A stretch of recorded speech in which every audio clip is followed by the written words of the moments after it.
American Malayali സംഘടനയായ ഫോമ നേതാക്കൾക്കെതിരെ ലൈംഗിക ആരോപണം.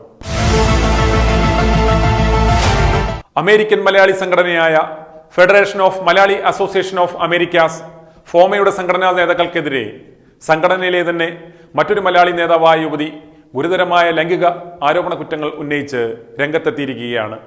മാത്രമല്ല, ഈ യുവതി നേതാക്കൾക്കെതിരെ വക്കീൽ നോട്ടീസ് അയക്കുകയും ചെയ്തു. ദി നാവിയോസ് ലോ ഫേമിലെ അറ്റോർണി ജിം ബാങ് നാവിയോസ് ആണ് യുവതിക്ക് വേണ്ടി $1,00,000 നഷ്ടപരിഹാരം നൽകണമെന്നാവശ്യപ്പെട്ട് ഫോമ നേതാക്കൾക്ക് വക്കീൽ നോട്ടീസ് അയച്ചിരിക്കുന്നത്. മാത്രമല്ല, ആരോപണ വിധേയർക്കെതിരെ കർശന നടപടി സ്വീകരിക്കണമെന്നും സംഘടനയിൽ നിന്ന് പുറത്താക്കണമെന്നും യുവതി വക്കീൽ നോട്ടീസിലൂടെ ആവശ്യപ്പെടുന്നു. നിലവിലെ ഫോമ പ്രസിഡന്റ് അനിയൻ ജോർജ്, ഫോമ മുൻ ജോയിന്റ് സെക്രട്ടറി സാജു ജോസഫ്, മുൻ treasurer Shinu Joseph, Stanley John, നിലവിലെ ട്രഷറർ തോമസ് ടി ഉമ്മൻ തുടങ്ങിയവർക്കെതിരെയാണ് യുവതി വക്കീൽ നോട്ടീസ് അയച്ചിരിക്കുന്നത്. ഇതോടൊപ്പം change.org എന്ന വെബ്സൈറ്റ് വഴി ഫോമ നേതാക്കൾക്കെതിരെ ഒപ്പുശേഖരണവും യുവതി ആരംഭിച്ചിരുന്നു. ഫോമയിലെ നിലവിലെ നേതാക്കളിൽ നിന്നും പഴയ നേതാക്കളിൽ നിന്നും തനിക്ക് ലൈംഗിക ചൂഷണം നേരിടേണ്ടി വന്നു എന്നും തനിക്ക് ശാരീരികവും മാനസികവുമായ പ്രയാസം നേരിടുന്ന രീതിയിൽ ഇവർ പെരുമാറി എന്നുമാണ് യുവതിയുടെ പരാതി. ഇവർ നടത്തിയ അശ്ലീല ചാറ്റുകളും യുവതി തെളിവായി പുറത്തുവിട്ടിട്ടുണ്ട്. 2017 മുതൽ 2020 വരെയുള്ള 4 വർഷ കാലയളവിനുള്ളിലാണ് ഫോമ നേതാക്കളിൽ നിന്ന് തനിക്ക് പ്രയാസം നേരിടേണ്ടി വന്നതെന്നാണ് ആരോപണം. 2017 തനിച്ച് താമസിക്കുന്ന കാലയളവിൽ തന്റെ അപ്പാർട്ട്മെന്റിലേക്ക് സംഘടനയുടെ നിലവിലെ പ്രസിഡന്റായ അനിയൻ ജോർജ് ഒരു കുപ്പി വോഡ്കയുമായി എത്തിയെന്നും ലൈംഗിക ആസക്തിയോടെ സമീപിച്ചുവെന്നും പരാതിയിൽ പറയുന്നു. തന്റെ സുഹൃത്തിനെ വിളിച്ചപ്പോഴാണ് ഇദ്ദേഹം അവിടെ നിന്നും കടന്നു കളഞ്ഞതെന്നും പരാതിയിൽ പറയുന്നു. 2019 ഫോമയുടെ ന്യൂജേഴ്സിയിൽ നടന്ന ഫോമ മിഡ് അറ്റ്ലാന്റിക് ഇവന്റ് വേളയിൽ അനിയൻ ജോർജ് യുവതിയുടെ ശരീരത്തിൽ ദുരുദ്ദേശത്തോടെ സ്പർശിക്കുകയായിരുന്നു എന്നും പരാതിയിൽ പറയുന്നു. ഇതിനു പുറമെ ഫോൺ വിളിച്ചും മെസ്സേജുകൾ അയച്ചും അശ്ലീല സന്ദേശങ്ങൾ തുടർന്നു എന്നും പരാതിയിൽ ചൂണ്ടിക്കാണിക്കുന്നു.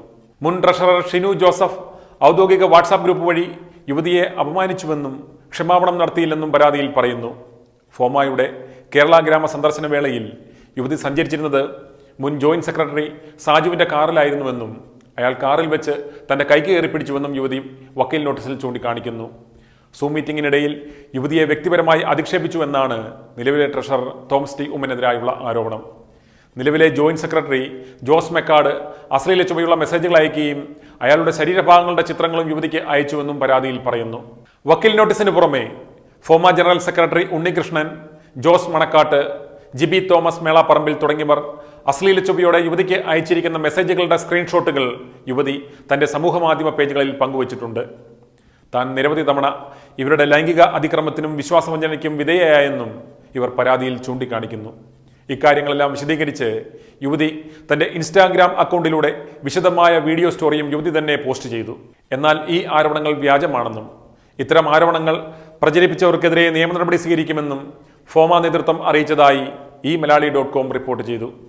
ഈ സമിതിയുടെ ഭരണകാലയളവിൽ യാതൊരു വിധത്തിലുള്ള ആരോപണങ്ങൾ ആരെങ്കിലും ഉന്നയിക്കുകയോ പരാതികൾ എഴുതി നൽകുകയോ ചെയ്തിട്ടില്ല എന്ന് നേതൃത്വം പറയുന്നു. ഫോമയ്ക്കും ഫോമയുടെ നിർവാഹക സമിതി നേതാക്കൾക്കുമെതിരായി സാമൂഹ്യ മാധ്യമങ്ങൾ വഴി ആരോപണങ്ങൾ ഉന്നയിക്കുകയും പരാതി നൽകുകയും ചെയ്ത യുവതിക്കും മുൻ FOMAA general secretary Jose Abraham, change.org എന്നിവർക്കുമെതിരെയും പാസ്ട്രിച്ച് ആൻഡ് പട്ടേൽ LLC ഫോമയ്ക്ക് വേണ്ടി വക്കീൽ നോട്ടീസ് അയച്ചു. അമേരിക്കയിലാണെങ്കിലും അന്റാർട്ടിക്കയിലാണെങ്കിലും വൈകിട്ട് 2 ചെറുത് വിട്ട് കഴിഞ്ഞ് ഡാൻസ് ബാറുകളിൽ പോയി കുരുത്തക്കേട് കാണിക്കുകയും ആഗ്രഹമുള്ളവർക്ക് മസാല മെസ്സേജുകൾ അയക്കുകയും ചെയ്ത് 8ന്റെ പണി കിട്ടിയിട്ടുള്ള ധാരാളം പ്രവാസി മലയാളികളുണ്ടെങ്കിലും ഒരു സംഘടനയിലെ നേതൃത്വ നിരയിലുള്ളവരെല്ലാം അടിപടലം ലൈംഗിക ആരോപണത്തിൽ തെളിവുകളോടെ കുരുങ്ങിയത് ഒരുപക്ഷെ ഇതാദ്യമാകാം. ഇനി യുവതി തനിക്ക് ഫോമ നേതാക്കളിൽ നിന്ന് നേരിട്ട പീഡനങ്ങൾ തന്റെ ഇൻസ്റ്റാഗ്രാമിലൂടെ ഷെയർ ചെയ്ത വീഡിയോയിലേക്ക്. Let me start off by saying that never in my years of living have I envisioned myself actually about to say the words that I'm going to say, but here I am.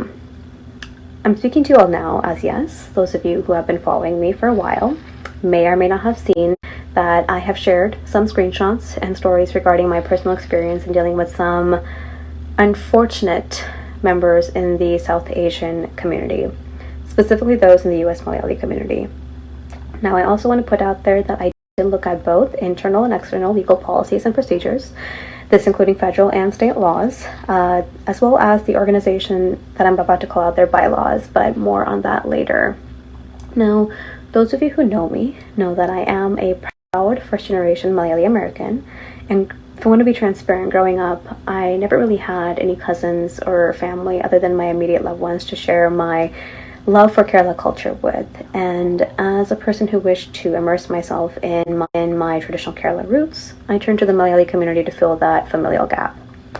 Now, I had embraced my cultural roots so much so that I was considered a Tani Nadan Penkutti within the Malayali community circles, and I relished in that title for a very long time until I started to observe how certain senior individuals interacted and looked at me. Now, I learned not to mind the looks too much, as yes, I am a former pageant winner and I have modeled and acted and done some artistic things here and there, but I'm also an educated professional.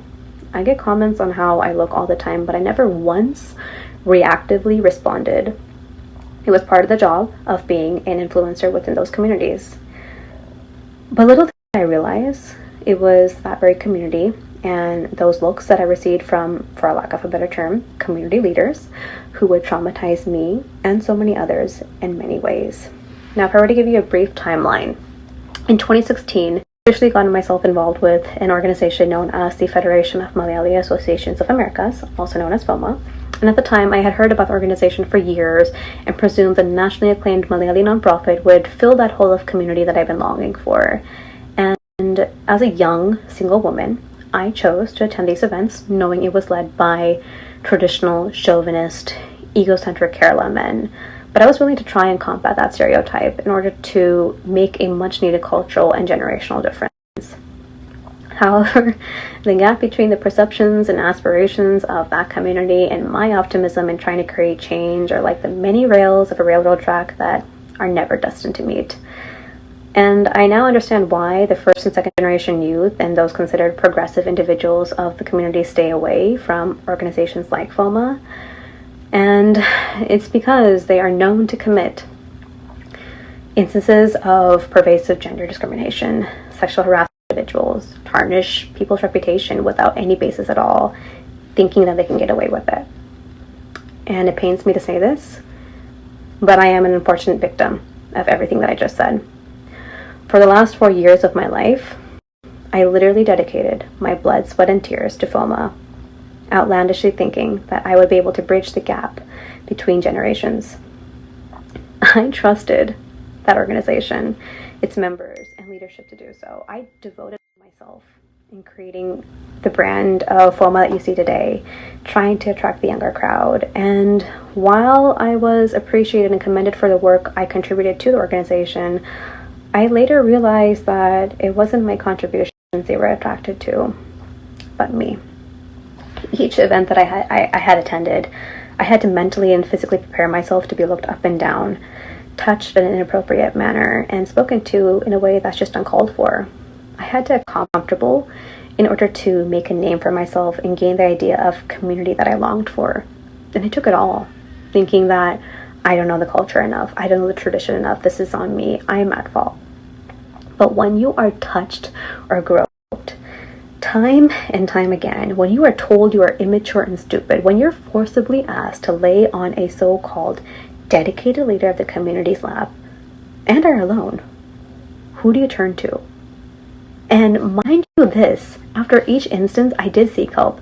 I sought help from the respective advisory and judicial councils within the FOMA organization, thinking that they might be able to help with my situation, to keep things as private as possible. As those men who traumatized and hurt me, they have families, but they laughed it off and they literally said it was a joke. For years now, I have felt ashamed and wondered if what happened to me was in some way my fault. Rationally, I knew it wasn't, but social media, and I shared those instances with the men who harassed me on my stories. The response I have received was unimaginable. Young girls, women, husbands alike messaged me with their outcry of support, and some willingly shared their similar experiences with the same men, might I add. And so to my knowledge, since the inception of this organization known as FOMA, including my personal instances, the same several FOMA executives have continually harassed me and have made sexual advances towards me and other women. And this is why I'm coming to you all now with this humble plea to help me and countless other victims speak our truth and hold these individuals accountable. This is why silence is our kryptonite. It is what keeps victims of all types from escaping guilt and shame. It is what gives people, like the leaders within FOMA, permission to do the things that they know are inappropriate. I think a major factor in organization contexts like FOMA is that unfortunate and ridiculous social hierarchy, patriarchal sexist ideals, and the pressure that those ideals place on men to dominate, claim, and exert power over women for social capital, all amongst their friends. And these sorts of men dehumanize and conquer women because they think